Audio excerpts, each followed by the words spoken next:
진리 가운데 사는 자는 사랑이 있습니다. 여러분, 사랑하는 여러분, 신앙에 있어서 가장 중요한 것이 무엇이냐면, 제가 한번 다시 반복해 보면 3절로 가볼게요. 1장 3절. 두 가지의 중요한 단어가 있다 그랬어요. 여러분이 같이 한번 말해 볼까요? 한 가지는 뭐였어요? 사귐. 또 한 가지는 누림입니다. 그래서 우리가 신앙생활하면서 가장 중요한 것은 예수 그리스도와 사귀고 예수 그리스도와 누림의 신앙 가운데 우리가 들어가는 일들이 너무 중요해요. 이 사실을 잘 모르게 되면 예수님을 그렇게 믿고 교회를 다니면서도 우리는 적당히 동거하는 신앙으로, 동거는 뭐예요? 그냥 좋으면 만나고 그렇지 않으면 그냥 헤어지는 게 동거입니다. 그런데 주님은 우리에게 요구하는 삶은 무엇이냐면 동행하는 삶을 원하시는, 동행하는 삶. 그러려면 24시간을 무엇을 해야 되냐면 하나님과 예수 그리스도와 성령님과 사귀고 교제하고 누림의 신앙을 우리가 살아가야 돼요. 많은 사람들은 이 사실을 모르기 때문에 이미 우리에게 주신 은혜와 하나님의 사랑, 하나님의 은혜가 풍성히 우리 가운데 임하여 있음에도 불구하고 우리는 자꾸 새로운 사랑, 새로운 것을 찾아서 가려고 해요. 무엇이 잘못됐어요? 우리의 신앙은 이미 주님이 주신 것을 누리면 된다고요. 누리면. 근데 그 사실을 모르니까 자꾸 새로운 것을 찾고 새로운데 우리의 관심과 우리의 집중력을 빼앗기는 것이 문제인 거예요. 주님이 없는 것을 주신 것이 아니라 이미 그분은 이 땅 가운데 우리를 위해서 십자가에 달려 돌아가시고 죽으시고 부활하시고 다시 오셔서 우리를 구원하신다고 하는 그 주님을 우리는 누리는 신앙이 중요하다니까요. 근데 이 누림이 충분치 않게 되면 어떻게 되냐면 우리는 예수를 믿어도 아무런 능력이 우리에게 나타나질 않는 거예요.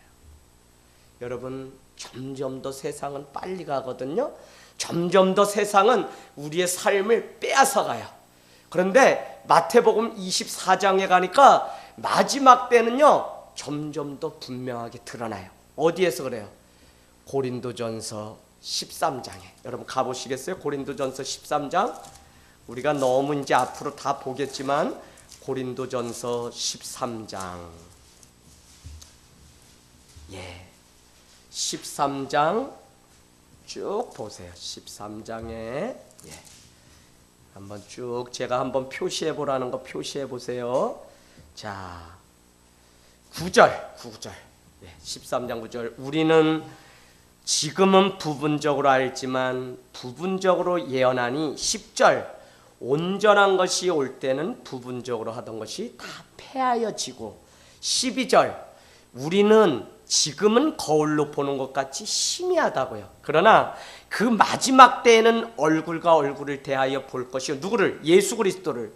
지금은 내가 부분적으로 알지만 그때에는 주께서 나를 아신 것 같이 내가 온전히 그분을 다 알게 되는 때가 온다는 거예요. 그렇기 때문에 13절은 그런즉 믿음, 소망, 사랑 이 세 가지가 항상 있을 것인데 그 중에 제일은 뭐라고요? 사랑이라는 거예요. 사도 바울은 오늘 이 요한일서를 통해서 진리가 있는 사람은 무엇이 있다는 것으로 마지막 말씀을 귀결하려고 하냐면 우리 안에 사랑이 있다는 것으로, 우리 안에 예수 그리스도가 있고 진리의 말씀이 있다는 사람은 5장 4절 요한일서 5장 4절처럼 뭐가 있다는 거예요?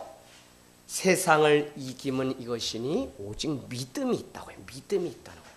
그래서 믿음, 진리, 사랑 다 같이 요한일서는 함께 가는 것을 보게 되는데 중요한 것은 무엇이냐? 지금 내가 대충 그냥 동거하면서 살아가요. 희미해 보여. 주님이 계신 건 알지만 희미해 보여. 그러나 마지막 주님이 오시는 그날에는 내 삶이 다 하나님 앞에 분명하게 드러나고 그분도 지금은 희미하지만 내가 그래도 주님이 살아계신 분이라고 믿고 따르잖아요. 지금 그것이 정말 사실이고 분명하다고 하는 사실이 다 이 땅 가운데 드러나고 다 분명하게 우리의 눈과 눈 가운데 보여지는 일들이 있다는 것입니다. 그래서 여러분 지금 우리가 해야 되는 것은 무엇이냐? 하나님의 은혜, 하나님의 사랑 가운데 깊이 들어가서 그 은혜를 충분히 교제하고 사귀고 누림의 신앙이 우리 가운데 돼야 된다는 거예요. 그래서 여러분은 오늘 어떻게 사셨는지 여러분의 삶을 이 삶 가운데 말씀 가운데 점검해 볼 때 내가 정말 그분의 능력 가운데 그분은 내게 이미 주신 그 생명 가운데 그 은혜 가운데 그 사랑 가운데 내가 충분히 누림의 삶이 살았는지를 우리 삶을 순간순간마다 점검해야지. 그렇지 않으면 우리는 생명의 그 길에서 계속 떨어진 채 그냥 살아가는 삶을 똑같이 산다는 거예요. 그래서 여러분 3절은 누림과 사귐이 너무 중요하다. 근데 그 누림과 사귐을 다른 말로 이야기하지 않고 1장 1절 2절은 태초부터 있던 생명의 말씀 가운데 누리고 사귀는 것이고, 그 다음에 1장 2절은 뭐예요? 영원한 생명을 누리고 사귐 가운데 가는 거예요. 그래서 우리가 누린다, 우리가 사귄다 할 때 그것은 다른 기준이 아니라 나중에 분명히 다 모든 것이 드러난다고 할 때 그 드러나는 건 뭐냐면 태초부터 우리에게 주셨던 생명의 말씀이 있는지 없는지가 다 드러난다는 거예요. 여러분 이제 좀 이따가 말씀하겠지만 주님은 결국 우리를 무엇을 보고 하신다 그랬어요? 너희가 진리의 말씀이 너희 안에 거하면 너희가 내 안에 거하는 줄 내가 알고 너희를 알아보겠다고 그런 말씀들이 2장에 가면 막 나와요. 그래서 너가 주님의 참 제자, 참 신앙인지 아닌지는 무엇을 가지고 마지막에 판가름하냐면 태초부터 있던 생명의 말씀, 영원한 생명이 우리 안에 있는지 없는지를 보고서 주님은 우리의 삶을 최종 심판하신다는 것이에요. 그래서 요한복음 17장 3절도 다른 것을 이야기하지 않고 영생은 참 하나님과 그가 보내신 주 예수 그리스도를 아는 그것이 영생이니라, 그렇게 말씀해요. 그래서 지금 우리가 주일에도 말씀드렸지만 심판은 죽은 후에 지옥과 천국이 나눠지는 게 아니라 지금 벌써 심판이 시작됐는데, 그건 왜? 내가 오늘 진리의 말씀을 뿌리면서 살아가면 우리의 삶은 그거에 합당한 열매를 맺을 거고, 그렇지 않고 여전히 그냥 한 발은 세상에 한 발은 교회에 그냥 적당히 살아가게 되면 그 열매도 분명히 다 드러나게 되는 거예요. 그러나 주님은 무엇이 있을 때만 참 제자라고 참 교회라고 우리를 인정할 것이냐면 진리의 말씀 1장 1절 태초부터 너희에게 이미 주어진 언약 커버넌트 약속의 그 말씀대로 살아간 그것을 보고 내가 너희가 내 안에 거한다는 사실을 알 거라는 겁니다. 할렐루야. 젊은 청년들이 지금 뭘 준비해야 돼요? 뭘 준비해야 돼요? 예언이 뭐 준비해야 돼요? 뭐가 있어야 돼 예언이 안에? 아니야, 난 그 얘기 해본 적이 없어. 지금 말씀 잘 집중해서 여러분이 따라가야 돼요. 믿음인데 그 믿음은 다른 말로 지금 태초부터 있었던 주었던 생명의 말씀. 여러분 자꾸 우리가 믿음이 좋다 나쁘다를 우리 기준으로 판가름하려고 그래요. 전혀 그럴 거 없어요. 성경은 요한일서는 점점 더 분명하게 제가 말씀 보면 볼수록 아 이거였구나 하고 깨닫는 게 무엇이냐면 드러내지는데, 그것이 믿음은 다른 것이 아니라 태초부터 우리에게 주신 말씀 가운데 우리가 사귀고 누림의 삶 가운데 가는 것이. 그래서 여러분 교회를 선택하고 교회를 나갈 때 기준은 다른 데 있는 것이 아니라 그 교회에 말씀이 있는지가 기준이 돼야지, 다른 것이 그 교회 갔더니 사랑이 많더라 뭐가 많더라 밥맛이 좋더라 이거는 아무 기준이 될 수가 없어요. 왜요? 주님이 보실 때 인정받는 게 중요한데 그것은 우리 안에 있는 생명의 말씀으로만 우리가 주님 안에 있는지 없는지를 보시기 때문에 그래요. 여러분 이게 그냥 우리가 살아가면서 보면 다 말씀 있지, 교회에 있는데 말씀 없는 사람이 있나는데 전혀 그렇지 않아요. 여러분의 삶을 봐도 그렇잖아요. 그래서 내가 말씀 가운데 오늘 약속의 말씀 히브리서 10장 35절 36절 너희 담대함을 버리지 마라 큰 상을 얻으리라.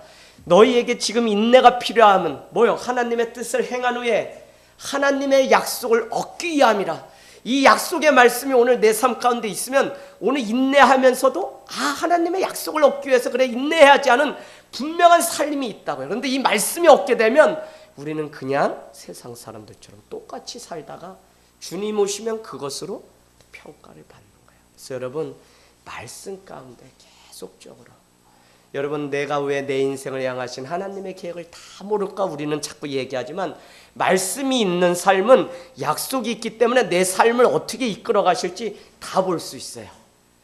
그런데 우리는 자꾸 하나님이 전부 나에게 막 이렇게 눈만 감으면 다 보여주길 원하는데, 하나님은 그렇게 보여주는 것이 아니라 이 계시의 말씀을, 이렇게 계시는 뭐라 그랬어요? 밝히 드러내 보여주다인데, 계시의 말씀으로 우리의 인생을 전부 다 보여주세요. 그래서 여러분이 거기까지 가야만 확신 가운데 내 인생을, 누구와 결혼도 하고 어떤 직장도 선택하고 내가 어떤 도전도 하게 되고, 내가 또 떠남의 시간들도 기꺼이 하나님의 약속 붙잡고 떠나는 것이지, 그냥 내 혼자 해서 되는 일은 하나도 없다는 겁니다. 자, 왜 우리에게 이 말씀이 중요하냐? 말씀이 왜 중요해요? 5절로 가세요. 하나님은 빛이신데, 하나님이 빛이시기 때문에 그 빛이 우리 안에 있으면 어떻게 돼요? 어둠은 조금도 없다는 거야. 근데 하나님이 빛이신데 그 빛은 무엇이냐? 진리, 이 말씀이라는 거야. 말씀.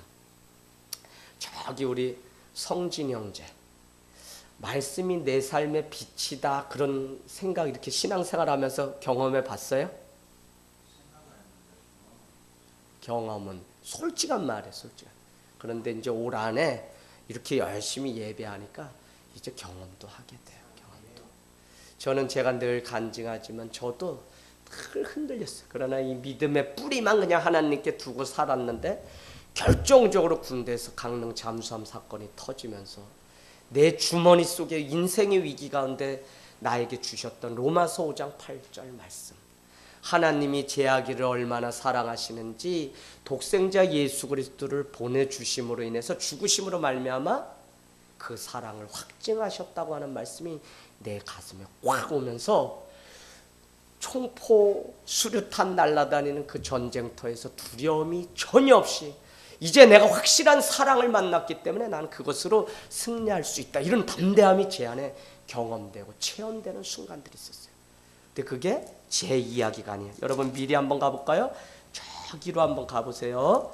저기 어디로 가냐? 자, 요한일서 4장 18절 19절.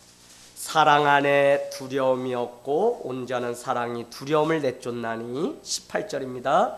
두려움에는 형벌이 있습니다. 두려워하는 자는 사랑 안에서 온전히 이루지 못하였느니라. 우리가 사랑함은 그가 먼저 우리를 사랑하셨습니다.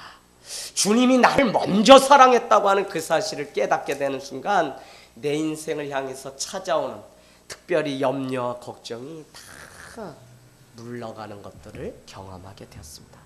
빛으로 오신 하나님 말씀이 우리 가운데 찾아오면, 여러분 우리의 삶이 이와 같이 정말 승리하는 삶으로 살게 돼요.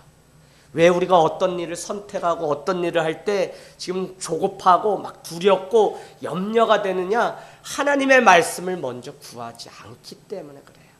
여러분이 기도할 때 항상 함께 구해야 되는 것이 무엇이냐면, 주님의 말씀, 분명한 약속의 말씀, 커버넌트를 나에게 날마다 주세요. 근데 이 사실이 없게 되면 말씀을 보거나 구하지 않으면서 우리는 그냥 기도한다고 말하지만, 그렇게 하나님은 우리에게 담대함을 주시는 분이 아니에요. 늘 내가 말씀 가운데 거하려고 상황과 시험이 찾아오면 더 말씀 가운데, 예배 가운데 가서 내가 그 말씀 가운데 내 인생의 정답을 찾아가려고 우리는 더 한 길, 예수의 길을 택해서 가야 된다는 것입니다. 여러분 우리에게 어둠이 찾아오면 그 특징이 뭐예요? 진리가 없어요. 그래서 오늘 요한일서 1장 여러분 심각하게 보셔야 됩니다. 6절 진리도 없고 그 안에 어둠이 찾아오게 되면 뭐라고요? 그 사람은 거짓말하는 사람이라고요. 거짓말. 여러분 그냥 우리가 왜 거짓말하는지 알아요? 우리 안에 진리가 없기 때문에 거짓말. 왜 우리가 자꾸 어둠 가운데 우리의 인생을 빼앗기는지 아세요? 우리 안에 진리가 없기 때문에 그래요. 그런데 진리가 없고 어둠이 우리 안에 가득 차면 어떻게 살아가냐? 우리는 적당히 살아가기 때문에 스스로 거짓말쟁이로 살아가는 일들이 있어요.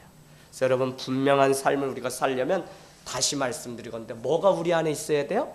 예언아 뭐가 있어야 될까? 거봐 예언이 다 한다니까. 예언이 돼요. 그죠? 혜정이 맞지? 말씀이 우리 가운데. 왜 그러냐면 말씀은 거울이기 때문에 거짓되이 우리가 살려고 해도 말씀이 자꾸 비추면 내 안에 괴로움이 있으니까 이 거짓을 자꾸 버리는 삶을 살게 돼요. 근데 온전히 이 말씀으로 채워지지 않게 되면 적당히 내가 보이는 대로, 보고 싶은 대로, 살고 싶은 대로, 내 마음대로 산다니까요. 그래서 예수를 믿으면서도 제가 저기 우리 고향 강원도에 보니까 저희 예수 교회 다닌다는데 저희가 남의 집 가다가 담 너머에 있는 호박을 땄대나 봐, 이런 막 소문들이 막 돌아요. 그이가 교회 다닌대지 하면서 저 사람 때문에 교회 안 다닌다, 이런 게 시골은요 더 삽시간에 소문이 크게 나요. 왜요? 실제든지 아니든지 그 안에 진리가 없으면 자꾸 거짓을 버리지 못하고 여전히 거짓된 삶을. 여러분, 성도는 다른 거 전혀 신경 쓸 게 없어요. 환경이 그래서 그렇다, 누가 그래서 그렇다, 뭐가 그래서 그렇다, 언제까지 우리가 그래요?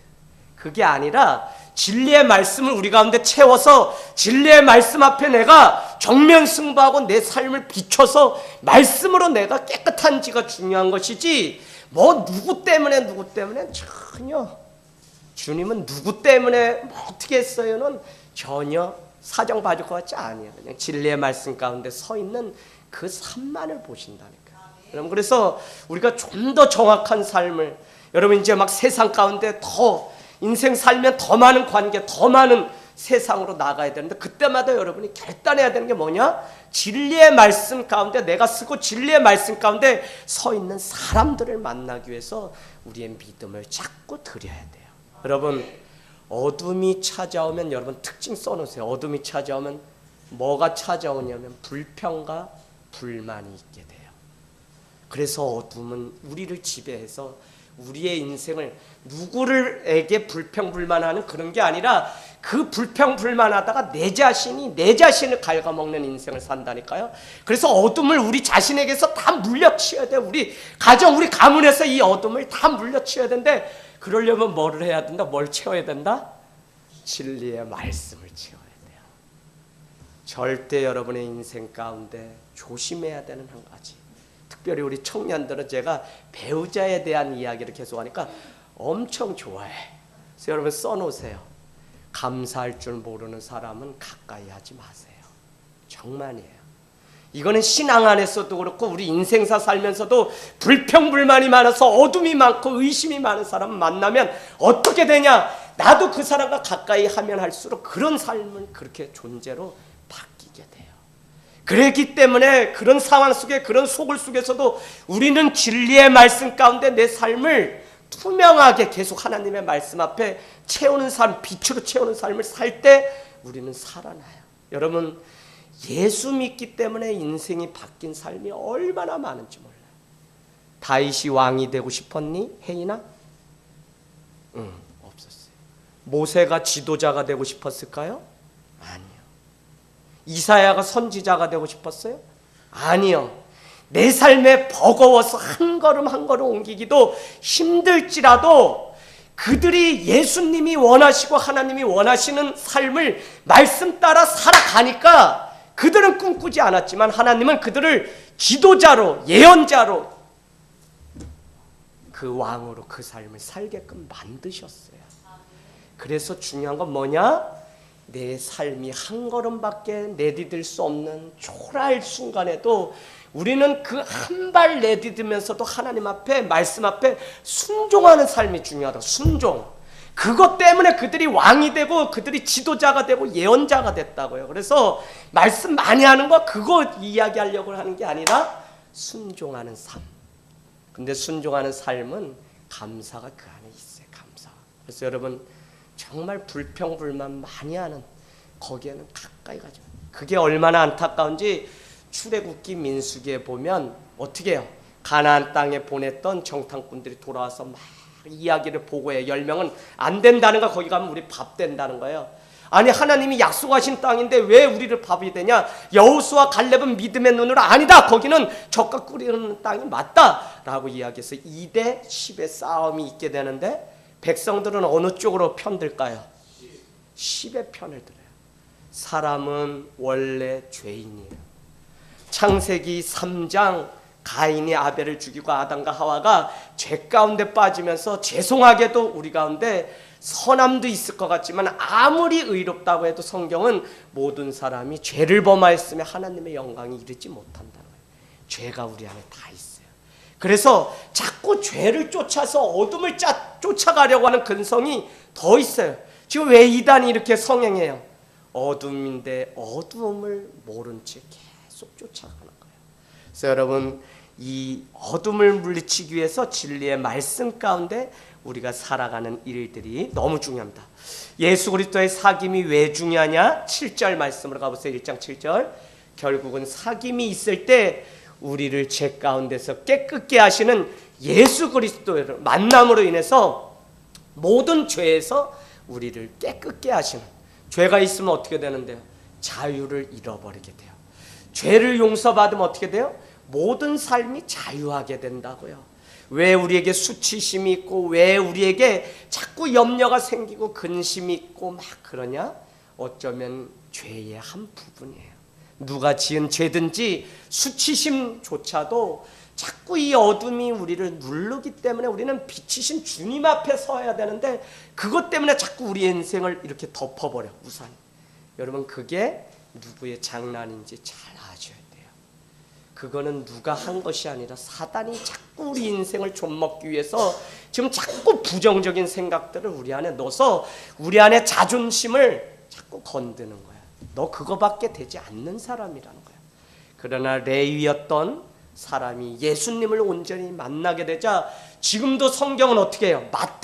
마태가 뭐예요? 하나님의 선물로 인생이 바뀌어졌다는 거야. 제가 어른들 만날 때마다 가장 가슴 아파. 전혀 사람은요, 목사님 죽어도 안 바뀝니다. 죽어도. 그럼 예수 왜 믿어요? 왜 믿어요? 성경에는 다 그지 같은 인생이었는데 예수 믿어서 하나님이 그를 쓰셨다는 것을 기록하는 것이지, 근데 그냥 쓴 게 아니에요. 우리는 그냥 사용해 주세요. 그런데 그들도 훈련의 과정을 통해서 변화된 삶이 있기 때문에 하나님이 쓰셨다고 성경이 우리에게 이야기하는 거예요. 근데 그 훈련을 통해서 뭐가 됐냐? 변화되었다는 거예요. 진리의 말씀으로 자꾸 빛을 향해서 가니까 그들의 인생이 바뀌게 되니까 하나님이 쓰셨다는 거예요. 그 중요한 건 뭐예요? 하나님 만나면 변화된다는 거예요. 지금 우리가 온전히 변화되지 못하니까 자꾸 여전히 내가 진리 가운데 내 삶이 변화를 먼저 경험해 본 적이 없으니까 죽어도 사람은 저 인간 변하지 않는다 그러는데 얼마나 불신앙인지 우리가 그것을 볼 수 있어요. 변해요. 예수 그리스도를 온전히 만나면 나도 변하고 여러분도 변하고 우리가 기도하고 있는 영혼도 온전히 변하는 줄로 믿습니다. 그럼 변한다니까요. 그래서 여러분, 그 말씀 보면 죄가 없다고 말하면 스스로 속이고 또 진리가 우리 속에도 있지 않다고 이야기해요. 그래서 다 죄가 있다는 거예요. 그 죄가 있음에도 불구하고 예수 그리스도를 온전히 만나게 되면 모든 죄에서 우리는 깨끗게 된다는 것입니다. 오늘 우리에게 편지 쓴 목적, 우리가 지난번에 2장 1절을 통해서 죄를 범하지 않게 하려고 썼다는 거예요. 이 말씀을 오늘 우리에게 왜 주셨냐? 우리가 죄를 범하지 않게 하려고 주셨다는 거예요. 요한 1서를 쓴 목적도 그것이지만 우리에게 말씀을 주신 것도 우리가 죄를 짓지 않게 하시려고 2장 1절에 보세요. 그래서 우리에게 말씀을 주셨다는 거예요. 그래서 말씀이, 진리가 우리 안에 채워져서 빛으로 가득 찰 때 우리는 죄 가운데서 승리할 수 있는 것이지, 이것이 없으면 금세 죄를 져요. 여러분, 왜 세상과 타협 적당히 하면서 사는지 아세요? 말씀이 없는 거예요. 말씀. 그러니까 세상 적당히 눈 속이고 그냥 이렇게 살아가는 거예요. 그냥 너무 안타까운 시대에 살아요. 그러나 마지막 때는 점점 더 알곡과 가라지, 양과 염소가 분명히 드러난다고 마태복음이 말씀하시는 것을 보면 우리는 두려워 떨어야 돼요. 여러분, 죄가 있어도 진리가 있으면 대언자 되시는 예수 그리스도께 나갈 수 있다는 거예요. 왜요? 예수 그리스도는 2장 2절에 보세요. 뭐라고 돼 있어요? 우리의 화목제물이 되었을 뿐만 아니라 온 세상의 죄를 위함이다 라고 그가 오신 목적을 분명히 이야기합니다. 죄 가운데 있었는데 예수 그리스도가 오심으로 죄 가운데서 화목제물이 되어주심으로 우리를 자유하게 했다는 거예요.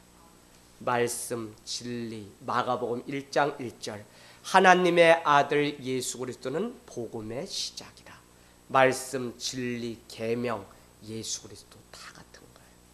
그래서 말씀이 있다는 건 내 안에 예수 그리스도의 능력이 있다는 것이고, 예수 그리스도를 믿는다는 것은 여러분 뭘로 증명할 수 있냐? 내 안에 변함없는 영원한 말씀을 가지고 산다는 거예요. 이게 장로교 개혁주의의 가장 근본이 되는 신앙의 시작입니다.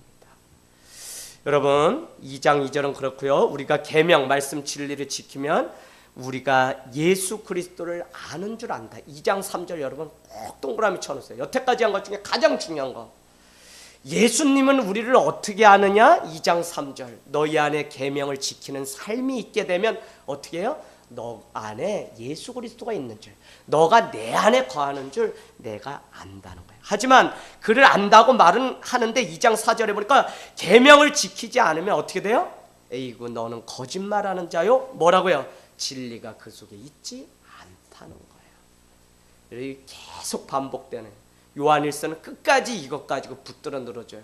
너희가 지금 사도 요한이 만무섬에 붙들려가서 귀양살이라고 너희가 사자밥이 되고 원형경기장에 던져질지라도 너희는 이 믿음을 끝까지 지켜야 되는데, 그러려면 말씀이 있어야 되고 말씀이 있는 자만 주님이 너 안에 내가 있는 줄 알고 구원하시겠다고 하는 것을 우리에게 가르쳐줘요. 여러분 말씀이 없어서 오늘날 교회들이 다 무너져요. 오늘 예배 직전에도 한 교회가 막 통합, 제가 신학교에서 가르치는 한 교회 전화가 왔어요. 목사님 통합해서 이렇게 하는데 그거 잘 기도해 보세요. 정말 통합이 다 좋은 건 아니고요, 하나님의 뜻이어야지 하고 생명을 잃어버리지 않아야지 되는데, 지금 통합하면 뭐 건물을 주고 뭐를 준다고 막 조건하지만 그건 인간적인 구두로 한 것이기 때문에 얼마든지 바뀔 수 있어요. 정확하지 않으면 하지 않았으면 좋겠어요 하고 제가 오늘 상담을 해줬어요. 어쩌면 그 교회는 통합해서 더 세를 늘리고 큰 건물에서 예배드리고 막 그걸 원하는지 몰라요. 그러나 하나님의 뜻이 아니면, 진리로 우리 안에 분명한 답이 없으면 우리는 섣불리 우리가 결정했다가 그 결정으로 인해서 내가 오히려 화를 입는 일들이 많이 있다는 것입니다. 여러분 누구든지 말씀을 지키는 자는 하나님의 사랑이 참으로 그 속에 온전하게 있는 줄 안다고 하면서 2장 3절 2장 5절에 이로써라는 거 여러분 동그라미 쳐놓으세요. 2장 3절 2장 5절 이로써, 이것으로 무엇을 한다고요? 이것으로 예수 그리스도 안에 여러분이 거하는 줄을 알겠다. 그게 뭐예요? 진리의 말씀 안에 여러분이 거하고 계명을 지키게 되면 이로써 너희가 예수 그리스도 안에 거하는 줄 알겠다. 인정하시겠다네. 인정받으면 뭐가 돼요? 구원을 얻게 되고, 인정받아야만 하나님의 보호하심이 있는 거예요. 하나님이 여러분 아무리 사랑을 많으신 분이어도 우리 삶이 하나님께 인정받지 못하면 하나님은 버리기도 하세요. 이 사실을 모르기 때문에 많은 사람들이 하나님을 안다고 스스로는 말할지 모르지만 하나님 안에 거하지 않기 때문에 인정받지 못하기 때문에 사실은 하나님의 도우심을 간구할지 모르지만 하나님은 그냥 그 삶이 그렇게 그냥 가도록 두는 거예요. 엄청나게 무서운 거예요. 여러분 하나님에 대해서 바른 신앙을 가져야지, 하나님은 뭐 그냥 죄를 지어도 사랑하고 뭐를 해도 애기 때는 그럴 수 있어요. 그러나 여러분이 잘 아셔야 돼요. 자, 잘 보세요.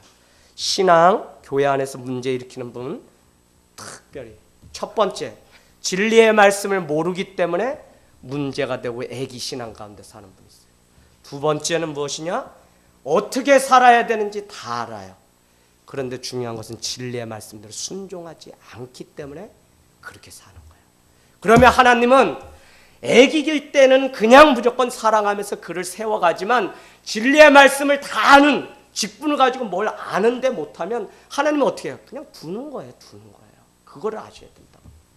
우리는 계속 하나님이 야야야야 이렇게 하면서 우리를 붙들어서 막 이렇게 할 것 같지만 하나님 그런 분 아니에요. 여러분, 십계명이 왜 중요하냐? 너희를 출애굽했다면 너희도 그 계명에 합당한 삶을 살라고 하는 조건입니다. 조건. 근데 우리는 아무 말씀도 지키지도 않으면서 하나님은 우리를 사랑하시고 그냥 축복하시고 복 주시는 분이라고 우리가 잘못된 신앙 가지고 믿으니까 우리 신앙에 아무런 변화가 일어나지 않는 거예요. 말씀 믿고 신앙생활 하려면 제대로 해야 됩니다. 여러분. 그래서 제가 늘 이 말씀 가운데 고민하고 여러분과 나누는 것이 바로 그런 내용입니다. 자, 여러분 하나님의 사랑은 그 안에 진리가 있는 것이고 그 안에 예수 그리스도가 있는 것이라고 말씀했어요. 그래서 내가 예수 그리스도 안에서 지금 분명한 삶을 살고, 분명한 삶을 살면 어떻게 돼요? 하나님의 능력을 가지고 사는 삶인데, 그 능력을 가지고 사는 삶인지 내가 주님과 동행하는 삶인지 물어보려면 뭐가 있는지 보면 돼요. 혜인아, 내 안에 뭐가 있는지 보면 알아요. 말씀이 계속 중요합니다. 여러분, 지금 내가 믿음이 있는 삶을 사는지, 내가 믿음대로 사는 삶인지, 그거를 점검하려면 뭐가 중요해요? 내 안에 말씀 가지고 말씀대로 살아가는 삶이 있는지를 여러분이 늘 물어보셔야 돼요. 그 있으면 분명하게 예수님과 함께 사는 삶이에요. 그게 없기 때문에 내 마음대로 내 뜻대로 자꾸 살아요. 사순절에 여러분이 꼭 기억해야 돼요. 우리 죄 때문에 예수님이 십자가를 못 박혀 죽었는데, 내가 또 이 사실을 망각한 채 내 마음대로 살게 되면 이 예수를 또 십자가에 나 때문에 못 박는 일들이 또 생긴다고요. 여러분, 우리가 주님이 나를 위해서 한 번 죽어주신 것으로 우리가 은혜 가운데 살아야지, 이 예수님을 또 십자가에 못 박는 일은 정말 하면 안 되잖아요. 그래서 여러분, 되게 중요합니다. 자, 내가 계명 진리 안에 사는가 물어봐야 된다 그랬어요. 2장 6절, 우리가 그 안에 산다는 것은 예수 그리스도가 행하시는 대로 행하는 삶을 사는 것입니다. 그래서 예수 그리스도가 행한 대로 사는 삶은 다른 것이 아니라 예수 그리스도를 닮아가는 삶을 사는 거예요. 예수님이 행하신 것을 나도 행하는 삶은 내가 그분을 온전히 닮아가고 그분으로 전적으로 내가 신뢰하지 않으면 그 삶을 살 수가 없어요. 그래서 닮아간다. 예수님이 행한 삶을 너도 행한다는 것은 그분으로 완전히 옷 입고 닮아가는 겁니다. 닮아가는 거. 여러분, 우리의 신앙의 목적은 무엇이냐? 예수 그리스도에까지, 장성한 분량까지 자라가는 것입니다.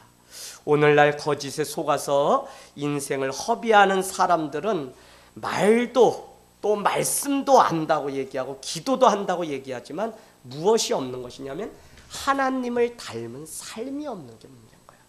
너가 분명히 너가 진리 안에 거하면 내가 행한 대로 너도 행한다고 2장 7절에 오늘 말씀하는데 그게 안 되면 2장 6절 말씀처럼. 그래서 점점 더 우리가 제자가 되고 주님의 제자로 산다는 건 다른 게 아니라 예수님을 닮아서 그분이 걸어가신 삶을 닮아가는 거예요. 오늘 교회 예배 전에 전도사님하고 항상 밀대질하고 청소해요. 아시는 분 우리 교회 많지 않아요. 그러나 우리가 먼저 알든지 모르든지 주님 사랑하는 마음, 성전을, 교회를 사랑하는 마음 없이 어떻게 성도들을 가르칠 수 있어요? 전도사님 이 훈련 계속 받는 그냥 하고. 그럼 금요일날 이미 청소 한번 다 했어요. 근데 저녁에 목사님 또 하니까 어떻게 돼요? 목사님 할 게 없어요 이렇게 얘기하셔요. 이미 다 했어요. 누가 이걸 보았냐? 조기천 집사님이 송탄 중앙병원으로 출근하시다 와서 기도하시는데 예배날 아침 미루니까 목사님 왜 이러세요 막. 아니요 집사님, 사실은 개척 때, 아니 청년 때부터 저는 첫 신앙이 교회를 뜨겁게 사랑했기 때문에 한 번도 교회 오면 기도하고 내가 치워야 되는 거, 닦아야 되는 거 뭐냐, 오늘 이 유리요 제가 또 닦았어요. 깨끗이 손자국 있는 거. 여러분, 이런 마음 왜 그래요? 일로 생각하는 게 아니라 주님을 닮아가면 주님이 그와 같이 자신의 전부를 주었다는 사실을 깨닫게 되면 우리는 누군가를 위해서 불편하게 하는 삶이 아니라 그의 삶을 세우기 위해서 헌신할 수 있어야 돼요. 여러분, 거짓에 속지 마십시오. 2장 7절 이제 말씀 다 마칩니다. 오늘 사도 요한 세계명을 쓰는 게 아니라 뭐라 그러죠? 처음부터 여러분에게 주었던 가진 옛계명을 준다는 거예요. 옛계명 뭐라고요? 이미 여러분이 들었던 말씀이라고 이야기합니다. 우린 자꾸 세계명 하지만 세계명 아니라 옛날부터 여러분에게 주셨던 그 말씀, 그것이 언제 세계명이 돼? 내 안에 들어와서 역사하는 순간 세계명이 돼요. 주님은 새로운 말씀 주시질 않아요. 근데 여러분, 이단들의 특징이 뭐예요? 자꾸 자기들만 아는 새로운 말씀 있는데 새로운 말씀 와서 들으라는 거예요. 이단의 특징이 뭐예요? 자꾸 새로운 말씀이 있다는 거예요. 그래서 여러분, 새로운 말씀이 있다 그러면 여러분은 저분 절반은 이단일 수 있다는 걸 가지고 우리가 해야 돼요. 새로운 말씀은 없다 그러죠? 성경이 말씀해요. 뭐라 그래요? 이미 여러분이 드렸던 옛 계명이라는 거예요. 옛 계명. 자, 그래서 그 말씀 우리 쭉쭉 가보겠습니다. 말씀과 진리가 얻게 되면 내 인생 내 마음대로 살게 되고요. 신앙으로 사는 것은 내 마음대로 사는 것이 아니라 주님의 주신 말씀대로 우리가 순종하는 거예요. 그래서 예전부터 들어왔던 그 말씀대로 우리가 순종하면서 사는 그 삶이 중요한 것이지, 계속 새로운 거 주시면 내가 뭐 새롭게 산다지만 전혀 그렇지 않아요. 주님의 말씀은 이미 예수 그리스도가 오시면서 우리에게 이미 다 펼쳐져서 보여주셨어요. 우리가 그것을 알고 그것대로 우리가 생하면서 따라가는 삶이 중요한 거예요. 절대 여러분 남편 그냥 예수 믿을 분 없어요. 그래서 베드로 전서도 그러죠. 혹시 믿지 않는 남편이라도 그 아내의 행실이 어떻게 해요? 믿음 가운데 나가게 되면 믿지 않는 남편이라도 구원할 줄 누가 아느냐라고 이야기를 우리에게 계속. 그러면서 여러분 외모로 꾸미지 말고 마음을 단정하게 해서 남편을 섬기라고 그렇게 해요. 그게 다 뭐예요? 변화된 삶을 보고 남편도 주님께 돌아오는 것이지, 우리가 아무리 이야기해서 돌아올 사람은 점점 더 시간이 가면 갈수록 더 없는 시대에 살아가요. 그래서 옛날부터 들었던 말씀대로 우리가 계속적으로 순종하는 게 중요합니다. 요한복음 10장으로 우리 다시 가서 우리 보고선 오늘 말씀 그냥 마치도록 하겠습니다. 요한복음 10장 지난주에 보았는데 너무 중요합니다. 여러분, 말씀이 있어야만 내 양이라고 이야기합니다. 요한복음 10장 14절, 나는 선한 목자라 나도 내 양을 알고 내 양도 누구를 안다고요? 나를 안다고요. 그렇기 때문에 15절은 뭐라 그러냐면, 그렇기 때문에 그 양을 위해서 사뿐이 아닌 한 목숨을 걸고 그 양떼를 위해서 산다는 거예요. 그런데 중요한 것은 양이 내가 그냥 음성 그냥 이렇게 듣고 가는 게 아니라 나의 참 목자의 음성을 듣고 따라가야만 뭐라 그러냐면 내 양이라 그래. 내 양. 똑같아요. 목회자가 전하는 말씀을 듣고 순종하고 따라가야 양이지, 그것이 되지 않으면 어떻게 할 수가 없어요. 도와줄 수가 없어요, 여러분. 그래서 오늘 말씀이 기준이 되어서 말씀대로 먹고 말씀에 순종하는 삶이 있을 때 우리는 온전히 목자를 따라서 살아가는 삶이 가능한 것이지, 자꾸 우리가 거짓 가운데 어둠 가운데 살아가면 여러분 양이 아니에요. 우리 아이들 이제 리더 교육 지금 하고 있어요. 이 아이들이 교육을 하고 리더가 막 되는데 몇 명의 속으로 아이들이 리더의 말을 듣지 않고 불순종하고 나가겠다 그러면 어떻게 할 수가 없나요? 물론 그를 위해서 더 기도해, 그를 위해서 더 가슴 아파요. 그러나 어떻게, 우리 인간의 힘이 거기까지지 어떻게 할 수가 없어요. 여러분은 꼭 명심해야 되는 게, 내가 정말 주님을 사랑하고 주님을 믿는다면 다른 것을 따라가는 것이 아니라 기준이 주님의 음성을 듣고 따라가야 되는데, 그 음성은 다른 말로 뭐예요? 말씀이에요. 오늘 계명을 지키는 삶이에요. 그 계명이 있을 때 주님은 내가 나를 따르는 줄 안다는 것이에요. 디모데후서 3장 15절 우리가 이미 안 것처럼 하나님의 말씀이 왜 우리 가운데 있어야 되냐? 3장 15절은 구원에 이르는 지혜를 알려주고요.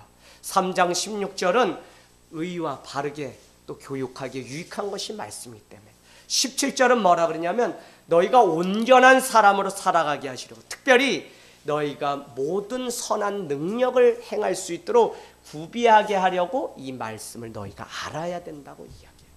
그래서 여러분 교회 안에 임원이 되거나 직분을 받으면 더 예배 가운데 말씀 가운데 가야 돼요. 왜요? 이 말씀이 우리의 부족함을 구비하고 온전케 해서 하나님의 능력을 행하는 삶을 살게 하지, 이것이 되지 않으면 그 직분은 아무 소용이 없는 거예요. 우리 청년부도 이 리더 되게 중요해요. 이 아이들이 저 멀리서 막 다른 거 요구하지 않아요. 리더 교육 그냥 예배가 되면 된다. 여러분 우리 교회 주일에도 제가 했지만 막 작은 교회 뭐 있나요? 유명한데 하늘땅교회 하고, 오늘도 저 백석대학교에서 또 강의 좀 와주세요 하고 또 연락했어요. 그래서 와야 보여드릴 거 아무것도 없습니다. 근데 목사님은 왜 사람들이 자꾸 추천하죠? 모르겠어요. 그럼 목사님 프로그램 뭐 있어요? 우리 프로그램 전혀 없어요. 그냥 예배 가운데 성공하면 그것이 교육이 그것으로 다 족하다고 이야기하지, 우리 교회는 아무것도 없어요. 아이 바쁜 세상에 뭘 또 교육해요. 말씀대로 살고 말씀 한 절이라도 순종하며 걸어가는 그것이. 근데 여러분 오늘 2장 8절 보세요. 2장 8절. 다시 새 계명을 쓰는데 그 계명이 뭐라고요? 참된 것이라고요. 참된 것은 어둠이 지나가게 되고 벌써 빛이 그 가운데 임하게 돼요. 빛이 찾아온다. 그래서 빛이 찾아오려면 우리에게 계명이 있어야 되는데 그게 바로 새 계명이에요. 그래서 우리 가운데 하나님의 말씀이 날마다 비춰지는 삶을 살아가는 일들이 너무 중요합니다. 여러분 말씀 다 끝났어요. 10절로 가세요. 여러분 사랑하는 삶, 빛의 삶, 진리가 있고 예수 그리스도가 있고 사랑하는 삶은 어떤 거라고요? 10절 거리낌이 전혀 없다는 거예요. 거리낌이 전혀 없어요. 여러분 우리가 사랑하지 않으면 거리낌이 있죠. 이렇게 사람 대하면. 근데 오늘 사랑이 있으면 거리낌이 없는데 그 전제는 뭐예요? 너 안에 진리가 있으면 사랑이 있고 그 사랑이 있으면 아무 거리낌이 없다. 오늘 요한 사도 요한은 사랑을 이야기하기 전에 뭐부터 시작하냐면 말씀부터 진리부터 이야기를 해요. 진리가 있으면 그 안에 사랑이 있고 진리가 있으면 사랑이 있는데 그 사랑은 거리낌이 전혀 없다는 거예요. 근데 그 진리도 없고 사랑이 없고 11절 미워하는 삶이 되면 어둠이 있고요. 그 다음에 어떻게 어둠을 행하고요. 또 어둠 가운데 행하니까 결과는 뭐예요? 뭐라고 돼 있어요? 거기 보세요. 말씀 10절 뭐가 있다 그래요? 갈 곳을 알지 못한다는 거예요. 여러분 우리가 왜 예수 믿는데 갈 곳을 알지 못해요? 여전히 예수를 십수년 믿어도 어떻게 살아가야 되는지 인생의 길을 알지 못한 채 살아가는 사람이 너무 한국교회는 많아요. 그래서 방황하는 거예요. 그래서 복음의 능력이 우리 삶 가운데 나타나죠. 왜 그렇다고요? 진리의 말씀이 없으니까 사랑이 있는 것이 아니라 미움이 찾아오고 미움이 찾아오면 어둠이에요. 어둠이 우리의 인생을 다 가리기 때문에 우리는 어떻게 해요? 갈 길을 잃어버린 채 이 시대가 살아가는 시대. 그게 회복되려면 어떻게 돼요? 말씀 가운데 진리 가운데 우리가 돌아가고 말씀 가운데 회복되는 일들이 우리 삶 가운데 있어야 돼요. 여러분 제자 훈련은 다른 게 아니라 말씀 공부에 말씀 공부. 뭘 막 해서 막 순종해라 이게 그거 요구하는 게 아니라 말씀대로 내가 한 발 한 발 걸어가는 삶의 연습이 제자 훈련이지 무슨 목사님이 말한 거 죽어도 이거 다 지키고 막 이거 만들려고 특공대 만들려고 하는 게 아니에요. 말씀 내게 오늘 한 절이 임했다면 그것에 순종해서 걸어갈 수 있는 내 안에 거짓된 마음이 없이 순수함으로 갈 수 있는 그 마음이 우리 안에 필요합니다. 여러분 오늘 우리 전도사님이 그랬죠. 뭐라고? 여러분 성전에 와가지고 그냥 성전 뜰만 밟고 가지 마세요 하고 기도 제목 났어요. 많은 사람들이 구약에 이 성전 있으면 이 문 안에 들어와서 성전에 뜰만 밟고 가는 사람. 또 어떻게 돼요? 성전 안에 가면 녹그릇도 있고 또 뭐가 있어요? 물두멍도 있어요. 물두멍은 왜 그래요? 성소 안에 들어가기 전에 내 안에 죄가 있기 때문에 손을 항상 닦고 가라고 물두멍이 있어요. 근데 많은 사람은 죄도 씻고 가지 않아요. 예배를 아무리 많이 드려도. 더 중요한 것은 성소에 와서 세상 놀이처럼 돈 벌고 뭐 하는 데만 관심 갖다가 그냥 가는 사람이 무지기수라는 거예요. 근데 성소와 지성소 사이에 휘장이 갈라졌는데 예수님이 부활하시면서 휘장이 다 찢어졌어요.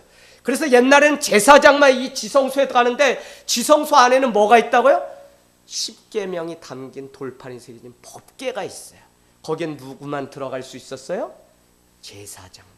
그런데 예수님이 부활하시면서 이 휘장이 다 찢어져서 성소와 지성소가 구분이 없게 되었어요.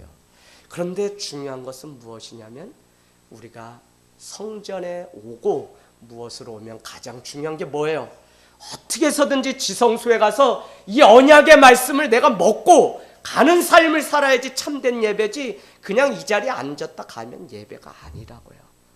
하나님이 우리에게 이와 같은 은혜를 주셨어요. 제사장만 볼 수 있었던 그 하나님의 영광을 이제는 누구에게나 다 휘장을 갈라놓음으로 주셨는데 많은 사람들이 성전에 와서 적당히 놀다가 뜰만 밟고 간다고요. 정신 차리셔야 돼요. 예배가 분명히 되지 않으면 진리의 말씀이 우리 가운데 있지 않으면 금세 우리 가운데 어둠이 찾아와요. 그러면 예수 그리스도가 우리 안에 있지 않기 때문에 우리는 진다는 거예요. 여러분 정말 주님을 예배하고 주님의 말씀대로 살아가는 은혜가 있기를 주님의 이름으로 축복합니다.